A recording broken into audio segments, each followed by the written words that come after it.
Hello, everyone. Welcome back to our channel, The Red Divide. As always, I'm joined with the ever so lovely Mark, my cousin. Unfortunately, a Man United supporter. That's his biggest downfall in life. Mark, how's it going? Pretty good, actually. A comeback win. Couldn't be happier. Was big surprise. I won't say I lost hope, but I didn't know if we had it in us to win the game. I thought score one, get the equalizer, and then just hope for the best and hopefully we can nick it. But the boys pushed on, man. I was pretty proud of them. I personally think you guys are quite lucky. Fernandez scoring the winner in the 75th minute. It was slight contact, very, very questionable. A lot of people would say very soft. However, A it's a lot of let of the haters. ball. Sure. It was a penalty at the end of the day.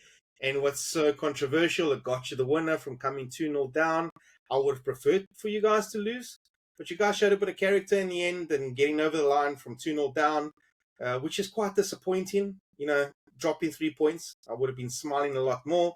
Unfortunately, you guys got over the line and got the result you fought for. So, yeah, congratulations. Something positive for you guys. Well, it's no surprise that you wished that we had lost the game. I wouldn't expect anything else from you. I'll tell you what, I was pretty irritated that you guys won. You want to talk about a win? Like, I could not believe it. You know how happy I was when you guys conceded the goal, firstly. Then Trent almost got sent off, and I was like, come on, carry on, Trent. Just get sent off. Let's do this. And then Van Dijk goes and gets sent off. I'm like, this is awesome. Because I'm pretty sure Trent's about to follow this up, and you guys are going to have 9 players in no time. And you definitely lose the game. I don't know. You gain it half time. Klopp seems to have some sort of magic juice for you guys. You come out of there, second half, you guys looked like the better team. So you guys winning in the end was what you deserved, not what I wanted. That absolutely sucked for most people in the league, I would say, because nobody likes Liverpool. So not not you. yeah, that was There's a lot that. of people out there that do like Liverpool, but you, however, your mentality is questionable. But just Oh, going back to that, you have some valid points, right? Trent, the first yellow card for Trent, it was unfortunate. soft. It was soft. It was I'll a, be honest. It was soft. it was a foul on him. You know what I mean? It was the first couple of minutes of the game. It was a foul on him. He had a nudge from behind. He went down, ended up sliding out off of the field, got the ball, threw the ball in direction so he could get up and run into position out of Sure. frustration. I think it was a soft Very yellow card. soft. Very And, soft. I think the referee, looked at that and thought, okay, I probably made a mistake. With the second one, the referee could have given him a yellow card. That is a yellow card offense. I think he probably looked at the first decision that he made because he gave the yellow straight away. He probably thought about, okay, this, I probably made First a one mistake. soft. I'm not going to This give you was a a bit yellow. tough. I can't give him a yellow for this. But then there was a third opportunity where No. Trent tried to grab the player as he was going by. He ended up letting go. That was a yellow. Split decision. If he had grabbed on for a couple more seconds, Trent was gone, and that would have been the first red. And then the Van Dijk tackle. I've analysed it. I've watched it back. At the first glance, I looked at it. I'm like, how is this a penalty? There's no way this is a penalty. This, you can actually see the ball moving, but watching the video over and over and over, you can see that Van Dijk, kind of goes through the back of him slightly to try Sure. and nick the ball instead of getting goal side. Like the He's an experienced defender. He knows better. he knows better, right? Getting behind goal side, winning the ball. He tried a little bit of a cheeky lemmy, nick the ball, and ultimately it, Cost cost him. us the red card. And for the Didn't first cost your team, 25 though, minutes, surprisingly. yeah, well, there we go, right? You've never had anything good to say about him, but he's our captain, Captain Fantastic at the moment. Yeah, And I he's a think the team recognized, going down to 10 men with the captain off the field. I think it was a real team effort. The players that came on from the subs bench, Jota and Elliott, everyone worked their socks off. Newcastle were pushing, and they were doing yeah. really well. Almiron on the right, cutting in, hitting the post, having another shot, Allison saving, and then pushing the ball out That for a was a hell corner. of a save, eh? Hell of a Jeez. save. I Yeah, thought it that was a was real, big. I thought it that was a was real 2 team 0. effort. Man, I almost celebrated. I was like, yeah, oh, are you kidding me? Because, and with the luck, it didn't even come off the crossbar and hit him and go in.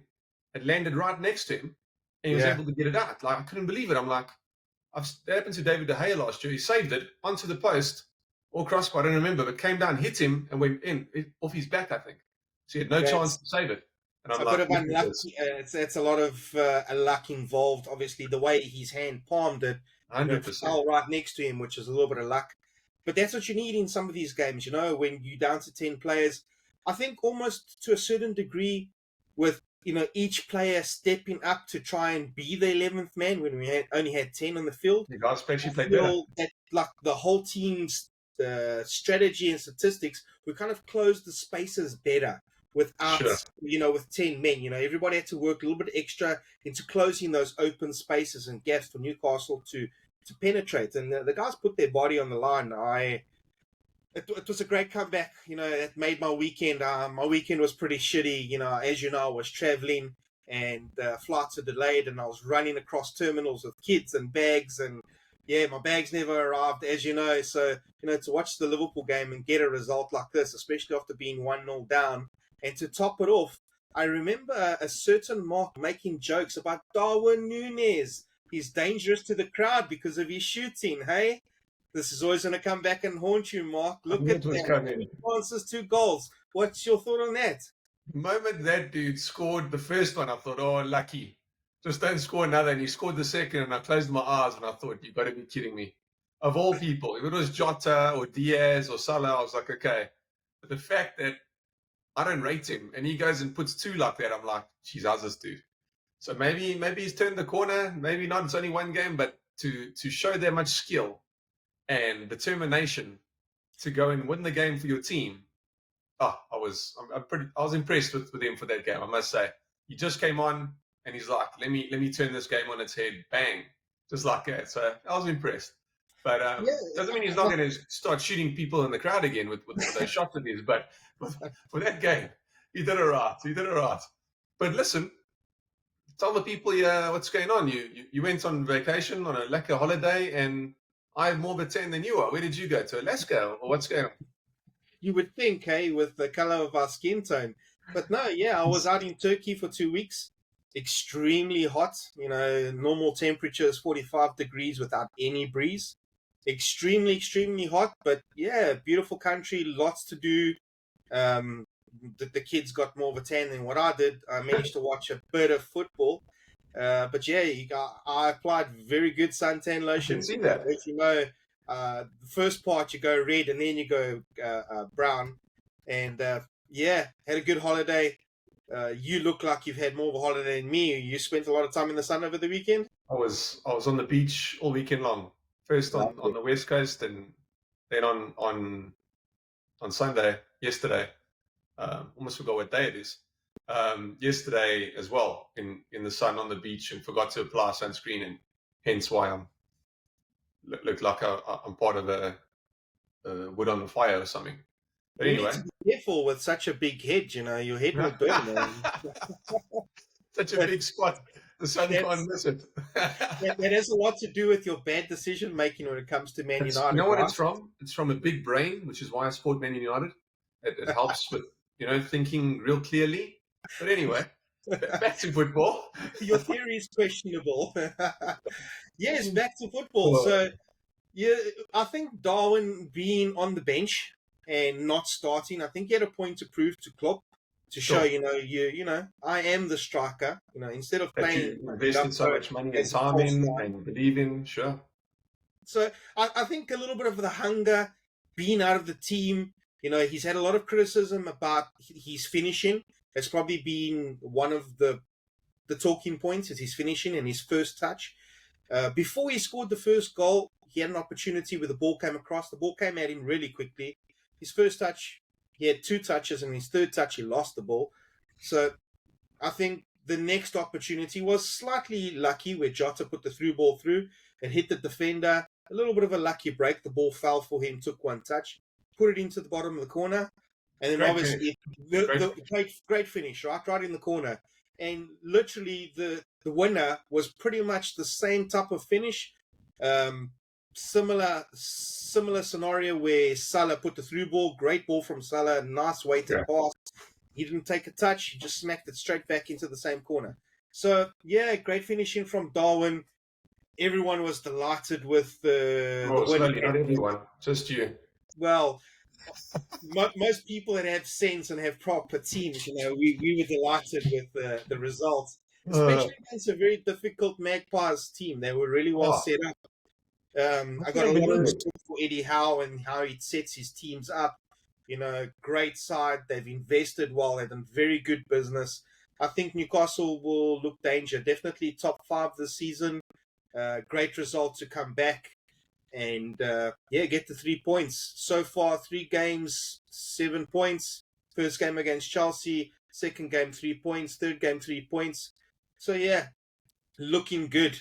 Which is coming back to the next talking points of in one of our previous episodes. Mark, you and I had our predictions on what we thought our sides would pull out after 5 games. And let's hear, what is your analysis? So I think I got a couple horribly wrong. It's the same. You guys. You see, it's the same thing. Decision making. You're a Man United supporter, so I'm not surprised. Please continue.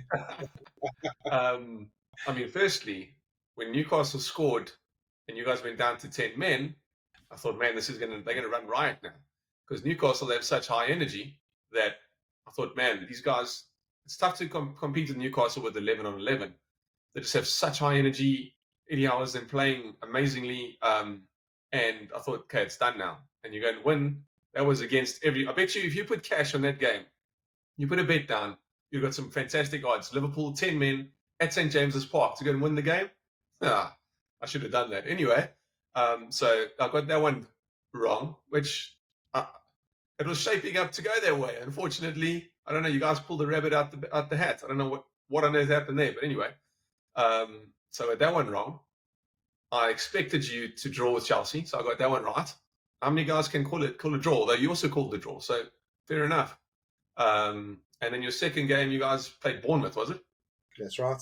Yeah, and you beat them. With 10 men, McAllister got a red card, which obviously got rescinded, but we got the 3 points. So you guys are setting a bit of a trend here with these red cards, eh? Filthy scousers. 3 games, 2 red cards, one's been rescinded, one it's soft, but it's legit, which won't get overturned. So we might be without Van Dijk for further disciplinary actions. He couldn't really conduct himself in the proper manner. But yeah, so far 3 games predictions I have got correct. Well, so have I, if you think about it right now. You, in theory, yes, correct. You drawing 1, winning 2, and losing 2. So you've won your 2. You just have to go lose the next 2, and I'm styling. So that's not going to happen, right? So we're 3 games in. We had 5 games again. Our first predictions, which let's go for the first 5 games. I said that our Liverpool would finish on 13 points, and you said the same. You said Man United would finish on 13 points. And then you went on to say that your opinion, after 5 games, Liverpool would be finishing with 7 points. And I said after 5 games, I say United would be finishing with 9 points. So currently, as it stands, we're on 7 points. We've lived up to expectations as per usual. 2 more games to go, so I'm hoping to rub this in your face after the next 2 games. One talking point I do want to come back to, where you were very sticky about the Spurs game, and I said, I really think Spurs will beat you, and you were like, nah, mate, no way, it's not going to happen. So let's just talk about that, because that's something that we haven't touched on as yet. What's your opinion on losing 2-0 against Spurs? Oh man, that was a shocker.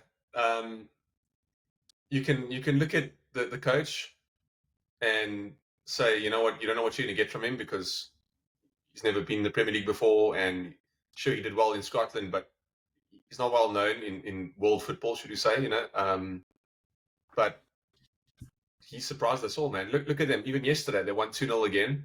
Or this weekend, kept another clean sheet. Where do you know Spurs to keep clean sheets? Doesn't happen.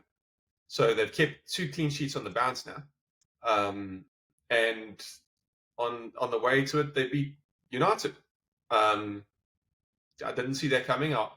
Losing to Spurs is very difficult one to swallow because I always think Spurs know how to mess it up for themselves. And they always catch a smack from Arsenal. And yet they've given us tough times over the past 5 years. They gave us 6-1 at Old Trafford, 2 or 3 seasons ago, shockingly enough. We did go down to 10 men. I think Martial got sent off, but Spurs, I didn't see that coming. As I said, my prediction, thought we got this. And you know what? We really played well for the first 10 or 20 minutes of that game. And then they scored on the counter, and it all fell apart. I don't know what happened. We looked so tired. We looked so run down, as if we playing our 50th game of the season. All comps, it was ridiculous. So I don't know. It was just maybe. It's also the whole Mount, Bruno, Casemiro. It doesn't work right now. The balance isn't there yet. Right? Mount makes the same runs as Rashford. Yeah. And I'm like, so often they're right next to each other, and I'm like, what's going on, gents? Mount's are used to playing on that left side, I think, for Chelsea. That's an issue. Between 10 and on the side, he's used to making that run down the left, and it's an issue. So anyway, now that we went back to our midfield from last season, Eriksen, Bruno, Case, we unfortunately went down again and again. We got caught in the counter for those 2 goals. So our Lightning, their forward line is so good for them. They'll do it right, Nottingham Forest this season. But we were caught in the counter. But I think the fact that we have our tried and tested midfield from last year, it really went a long way. They know how they play. Just took a little while to get in the groove, and then we sort of found things again and remembered how we played last season, and eventually stumbled over the line. Thank God. Well, I must tell you, I don't have any Man United players in my fantasy team because at the moment that's why you never do well every year. Left, right, and centre. Luke Shaw was my best bet, and obviously getting injured, I don't think anyone else was worth being in my team. So, because you guys are like a leaky tap, the goals just keep coming in at the moment. You've also conceded in every game that you've played. So, what are you talking about? Yeah, we have conceded. The first game against Chelsea, we conceded 1 goal. It is what it is. Chelsea actually played well on the day. I think we deserve to win that game. Football is football. Think so. Didn't work out like that. You'd have 10% of possession, and you'd still say that you think you would have won. You should have won that game. Nah, come. Let's be honest now. Let's talk statistics. We actually played well. We did deserve that game. Whether you'll admit it or not, we did. Brighton, same thing. We played well with 10 players. And you know what? Yesterday against Newcastle, Bournemouth. Sorry, excuse me. I made a mistake there. Yeah. Brighton would have charged you, my friend. If you had 10 players, Brighton would have charged you. Well, Brighton's a very good side. I hold them in high regard. The Zerbi's got them operating, like a Champions League team. You know what I'm saying? So I got a lot of respect for them. I think they will definitely finish top 6 this season if they played the same as they did last season. Obviously, they need results from other teams as well. But yeah, interesting watch. Just to top it off with our predictions, basically. So you currently have 6 points. I currently have 7 points. So my prediction and your prediction is very similar. I'm looking forward to see how the last 2 game weeks pan out so that we can analyze the final data and I can take the piss out of you because that's what I love to do best. I agree, and right back at you. And I'm afraid I'm already wrong because I said we would have 13 and we can only get a max of 12 right now if we win the next 2. Tough one coming up this weekend against Arsenal. You can get 13. You can get there. You're still on track. But, I see maybe a little bit of a stumble somewhere along the line, yeah. Maybe you pick up 1 win and a draw. I don't know. We'll see. Look, I must be honest. We can't actually afford injuries, to be honest with you. I think our team is still a little bit too thin. The quality is there, but if we have, for example, Virgil van Dijk being out of the red card, right? Matip has to come in. It changes our attacking formation. We want to play with 3 centre-backs and push Trent up. If we have injuries, I think that will set us back for sure. We haven't strengthened. We put Kwanzaa in. He actually did really well for the last couple of minutes of the game against Newcastle. He seems to be the fourth choice centre back, and Phillips doesn't look like he's going to be sold, so he will remain as the fifth.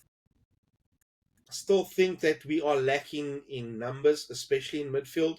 I know Klopp's thinking behind possibly not getting another midfielder in. He sees Steven Pasecic as a number 6, which I think would be a great fit.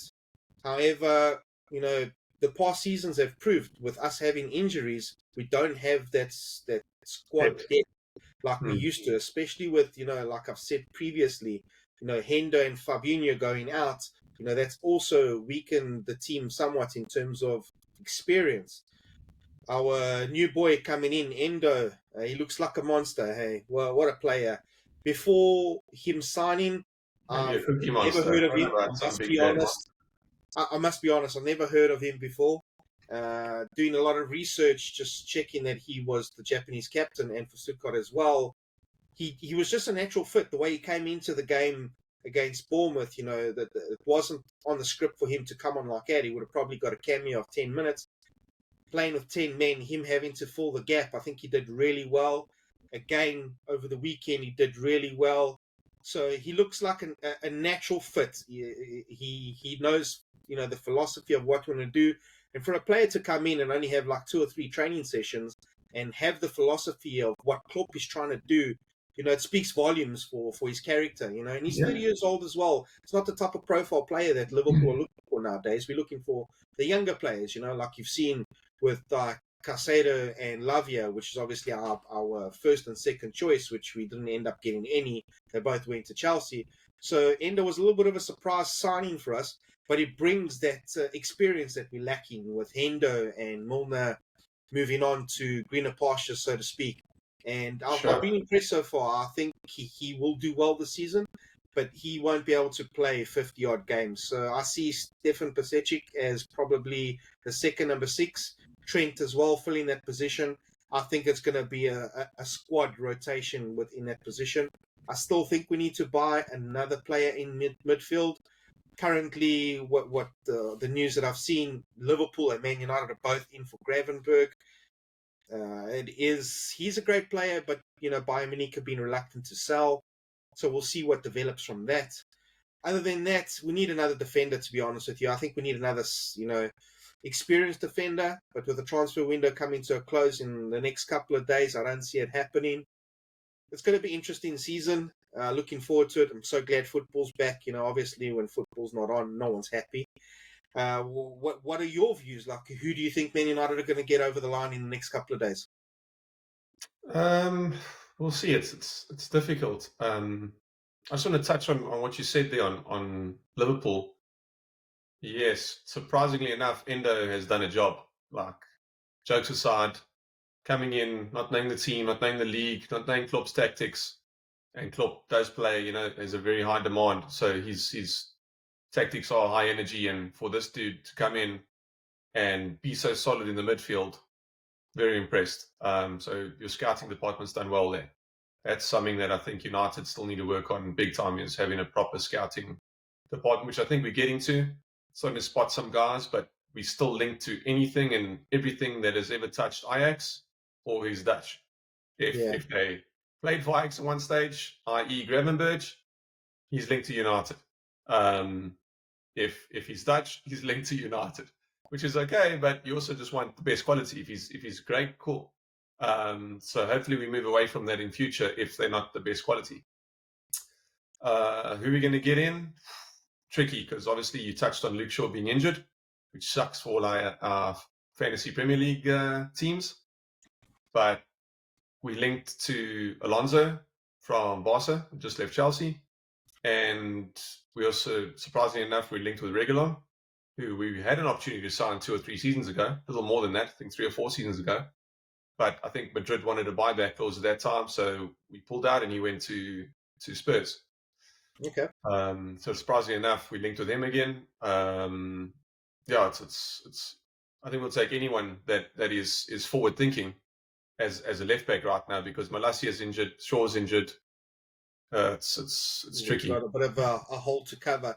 So that's quite interesting that you linked with Alonso. He does have Premier League experience. Big time. He's got a good left foot. However, he's not the quickest, and that's not really a Ten Hag player. Ten Sure. Hag likes players with pace. So it's an interesting one, that one. It is. So we'll have to see how that comes to pass. Also, he's not, he's not a youngster anymore.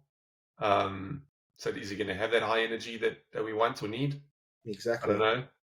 So yeah, we'll have to see. We're linked to another left back, and for whatever reason, I cannot think who it was, but yeah, we need to replace him at least a short term for now, because apparently Shaw will only be back in November.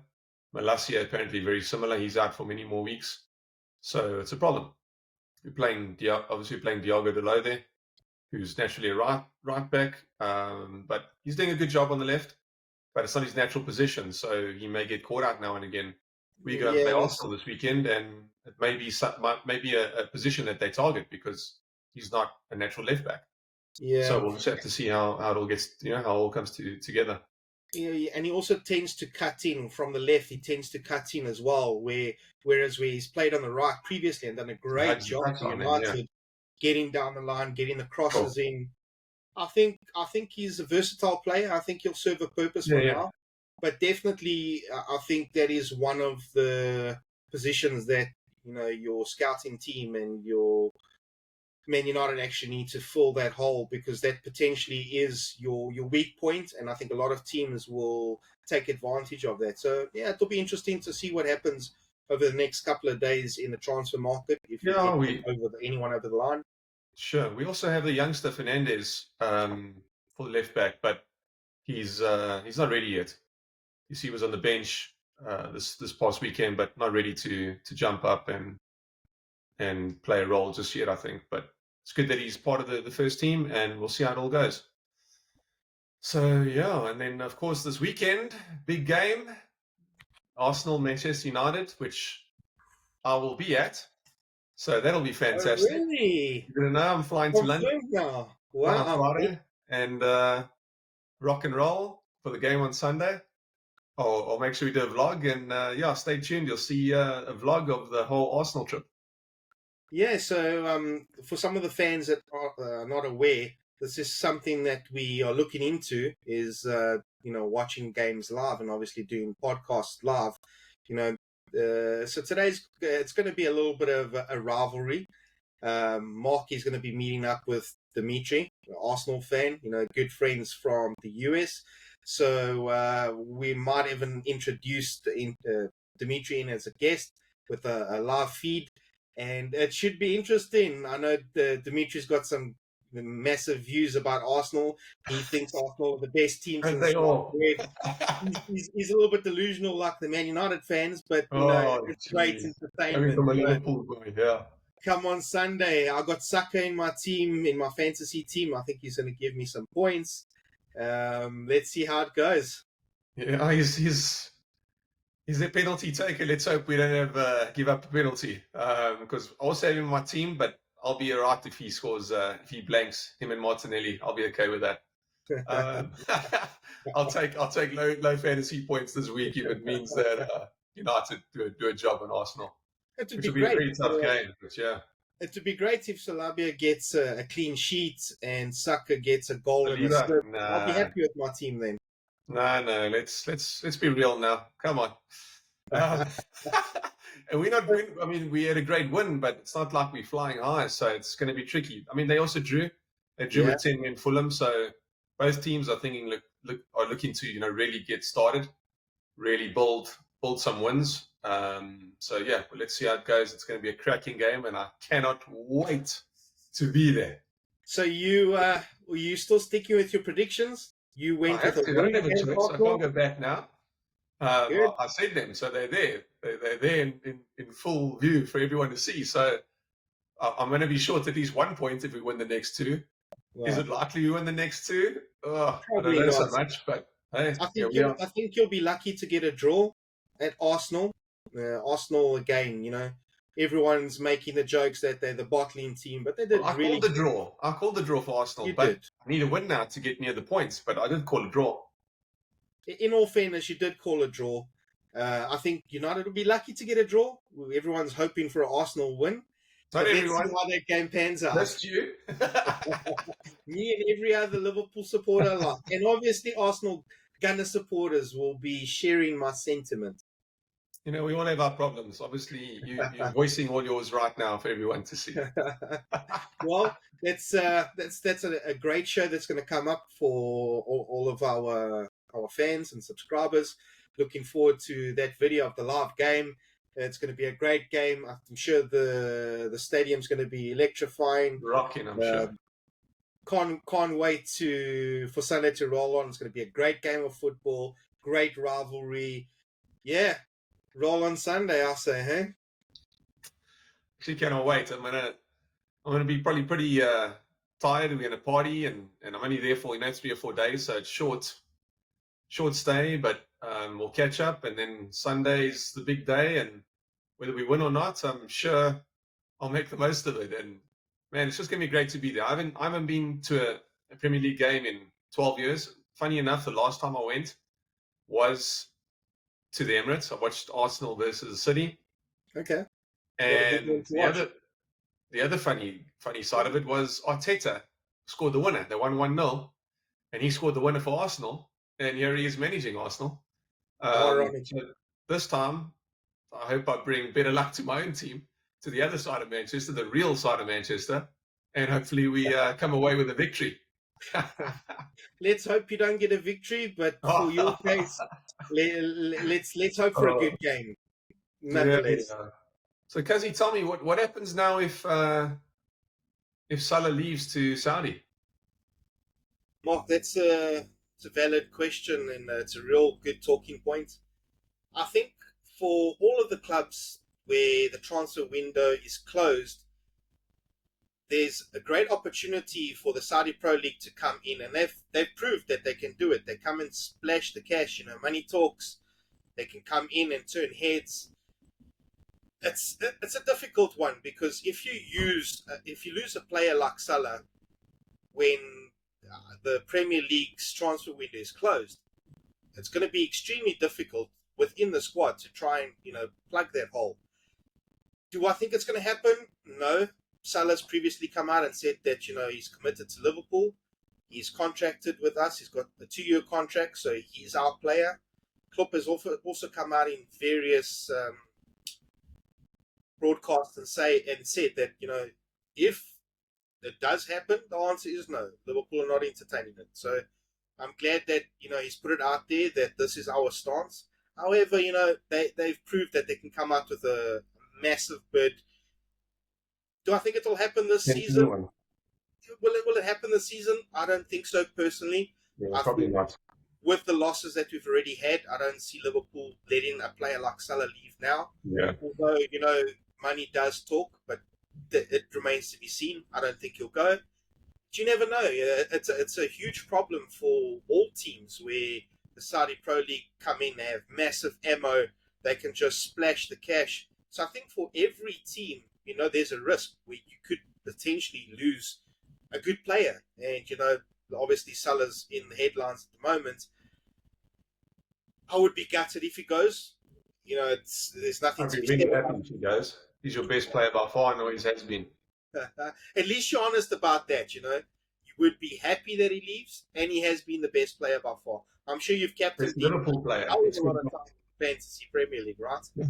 He must have been your captain for 3 seasons in a row. I'd have him in now and again. Bruno would always be my captain, but yeah, there was a time when you needed Salah in your team. Let's be real.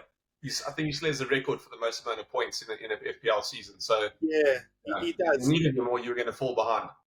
Yeah. So just to answer your question, I don't think he'll go. There is a risk for every team to lose, a player of that stature. Liverpool have made their stance; it's not for sale. So at this point in time, I'm quite happy with what the club has done and what they've said. This is football. Anything can happen, right? So you can't say it's not going to happen.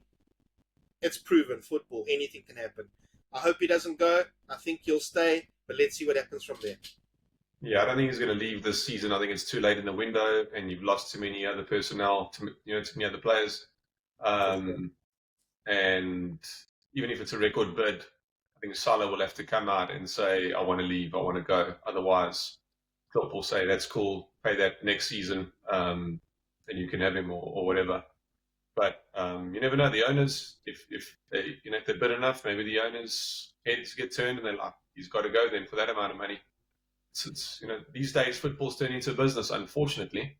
But I don't see him going. I see him staying at least one more season, which is the bummer for us or for anyone, because we want to see Liverpool suffer a bit. And if he goes, trust me, you'll suffer. But let's see how it goes. It should be entertaining. The last few days of the transfer window will be interesting. I'm sure United will still get someone in. He might not be the best because Glazonomics doesn't allow you to go and buy yourself a top draw replacement. We're still looking for that defensive midfielder, and I'm still hoping we get Amrabat. But we'll see. I see he's not part of the Fiorentina squad for the Europa game. So not training with them. He's not registered because he's been waiting for us to sign him since June. Talk about a player that is dedicated to United. He's not even our player. But you know what, Ray? That's when United come to town, you don't have a choice. You put your stuff down and you say, I'll wait for you, no matter what. That's the kind of pull that Manchester United have. One day you may get to that level where you have players saying, cool, I don't want to be registered this season. I'm not going to train with you guys. I'm waiting for the ultimate team to come sign me. I get it. I would probably do the same. I don't blame him, is what I'm trying to say. I hear what you're saying. Just don't forget that he is also, there's also talks of him coming to Liverpool, by the way. So, you never know. We might pull another fast one like we did with Cody Gakpo. There was so much talk about him going to United and Darwin Núñez. So, we might pull this rug from underneath the United's feet once again. It's going to be an interesting finish to the transfer season. For sure. As you said, it's football. Anything can happen. He may end up signing for you guys, but that'll only be the case if United don't get it done. That's not because we're still in the race for him, because you'd never do that. Why would you choose Liverpool over Man United? You must be insane. He won't do that. So he is going to wait until the deadline day, and then we'll see. Oh, my gosh. You cracked me up, because we proved time and time again that we've got the pull over you with Gakpo. Oh, I don't know about over you. You've got some pull. You make me laugh. One pans out. Hopefully it's in our favor, but you never know. Yeah, let's see. Well, that was a good chat, my cuz. Definitely. Yeah, really enjoyed that as usual. Thank you, everyone, for joining us. We really appreciate it. It means a lot to us. If you liked it, please share it with your friends or with others that you think will enjoy it. Comment, let us know what you want to hear from us, and we'll be happy to look into that. We're at The Red Divide on YouTube. You can catch us. Email us if you want, thereddivide7@gmail.com. Happy to chat, and we look forward to seeing you on the next episode. See you guys. Cheers, guys. Cheers, Makazi. See you in the next episode. Peace. Ciao.